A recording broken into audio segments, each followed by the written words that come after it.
Good afternoon. Welcome to All About Animals. I'm Sherry Gradator, and my guest today is Julie Wheeler, who is the Secretary-Treasurer of an organization called Spay and Stay. Julie, what's Spay and Stay all about? Spay and Stay is an organization that came out of two women caring for cats. They were seeing that cats were reproducing, homeless cats, stray cats, whatever you want to call them, were reproducing, and they wanted to stop the reproduction because when we have cats that are homeless or living under someone's deck, they're doing what's come naturally. They're breeding, they're eating, they're trying to make a living. Spay and Stay is designed to help those cats do most of those things. Make a living and be safe. We trap, neuter, and return them though so they stop reproducing. The problem with reproduction is that these kittens, adorable kittens, are often caught, taken into an animal shelter. They get adopted right off the bat, and those very lovely adult cats are sitting in the shelter totally missing out their turn on a good home. So the other thing is that without the kittens being born is that the colony stays small. You may have one or two cats that start out. If they breed and breed and breed with 2 litters a year, like a mom cat could have, 5 to 6 kittens at a time, your colony could easily go from these 2 unaltered cats to next year to 15 and then 50 the next year. If we can trap the cat, neuter or spay it, and return it to its colony so it doesn't breed anymore, then those 2 cats will live out their natural lives, probably an abbreviated life. We know the average outdoor cat lives about 7 years, unlike our indoor cats that we hope to live 15 to 20 years. But they live it because they've been vaccinated, they've been sterilized. The males no longer feel this frantic need to roam and find every female within 2 or 3 miles of their house. The females are no longer torn down by constantly breeding and feeding kittens and being chased around by male cats. Their lives are so much improved once they're sterilized and vaccinated against rabies and distemper. Let's stop for a minute. We're going to talk about a couple of things. These colonies of cats, colonies of feral cats, if those cats are trapped, they really do not make good house pets. It's true. If they've passed that socialization period, which for a kitten is usually, if they're socialized well by the time they're 14, 16 weeks old, they can make great pets.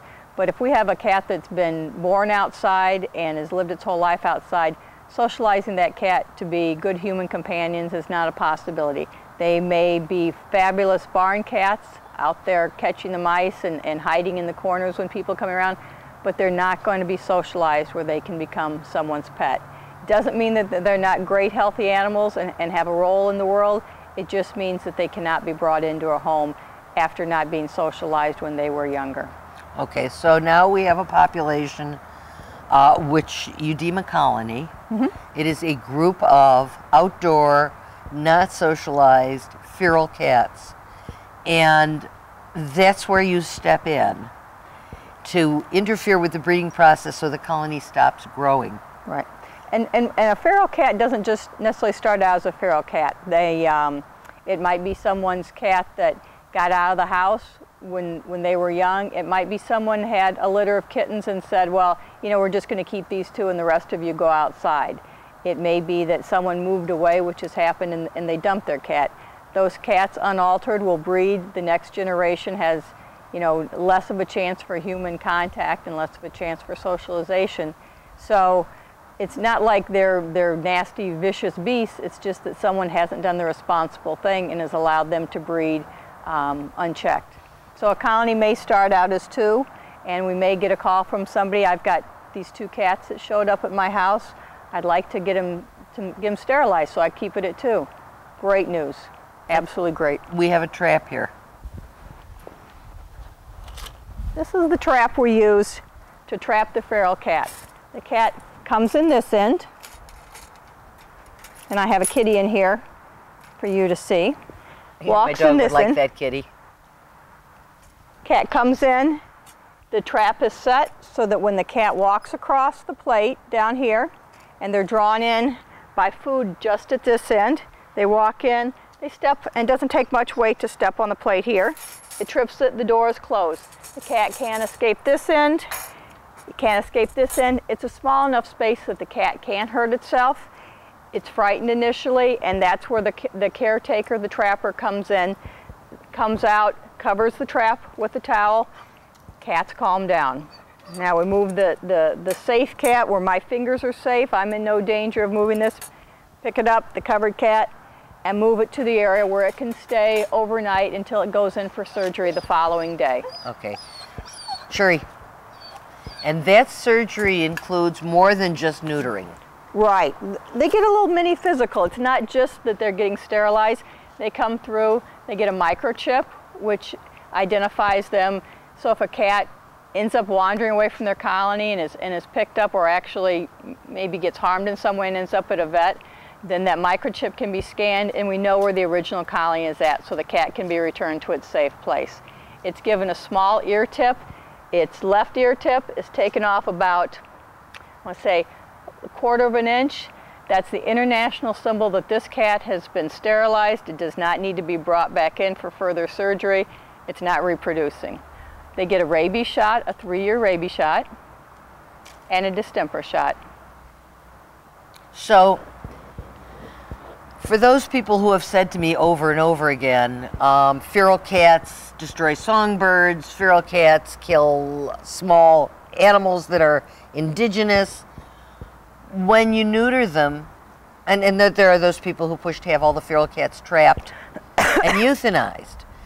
But when you neuter them, basically you stop the colony from growing and through attrition, because those cats are going to die. Right. The colony will decline and eventually be gone.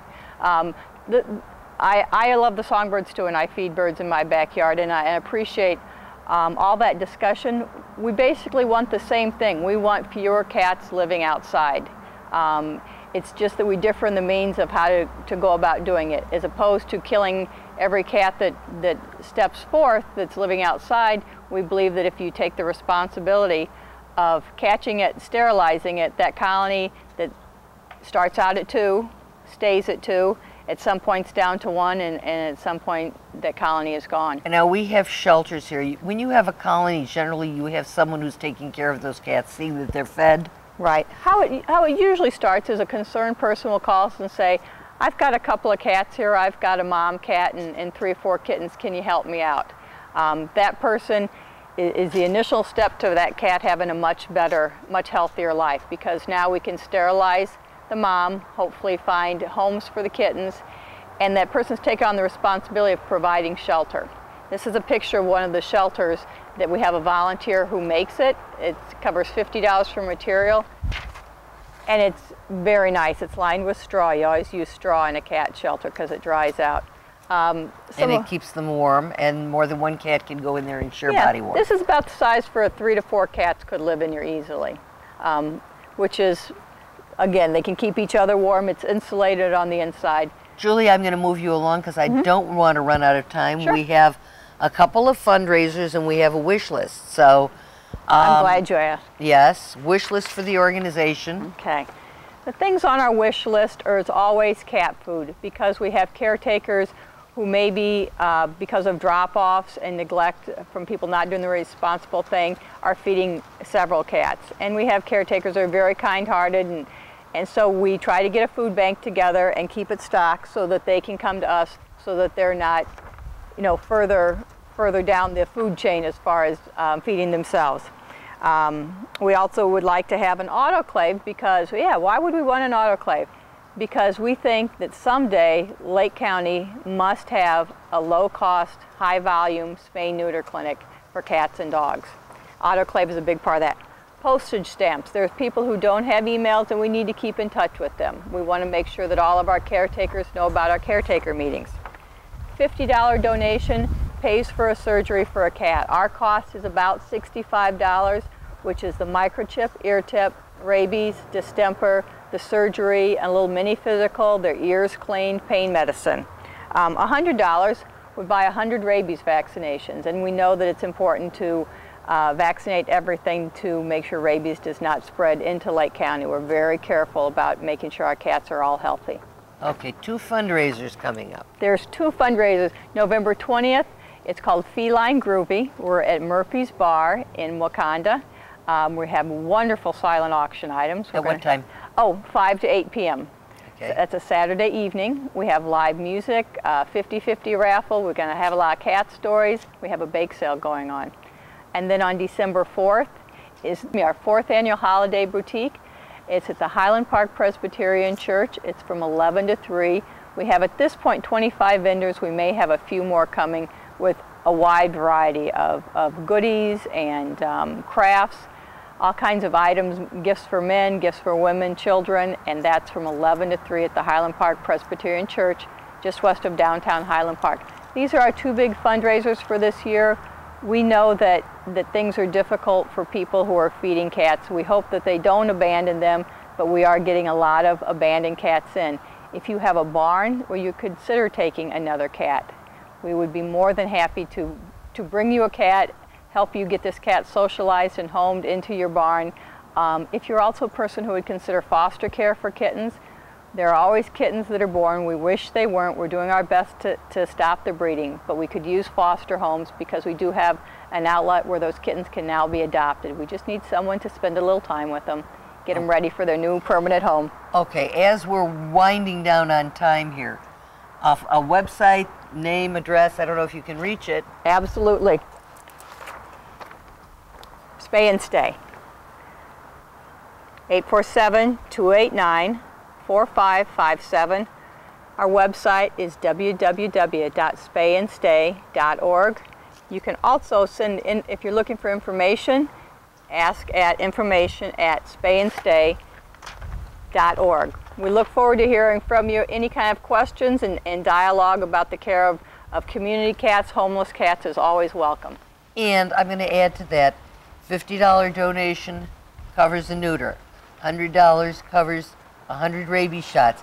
That doesn't mean that that's the most that you can give. If you could afford more, this is a wonderful organization. Are you not for profit? We are not for profit. We're Okay. a 501c3. We plow everything back into spay, neuter surgery because our mission is to end feline homelessness in Lake County. So this is a tax-deductible donation. It's a wonderful organization. It does wonderful work. If you want to get involved, if you want to help, if you want to volunteer, if you've got money that you don't need right now, folks, you have the information. Julie, thank you so much for coming out. Thank you, Sherry. Thank you very much.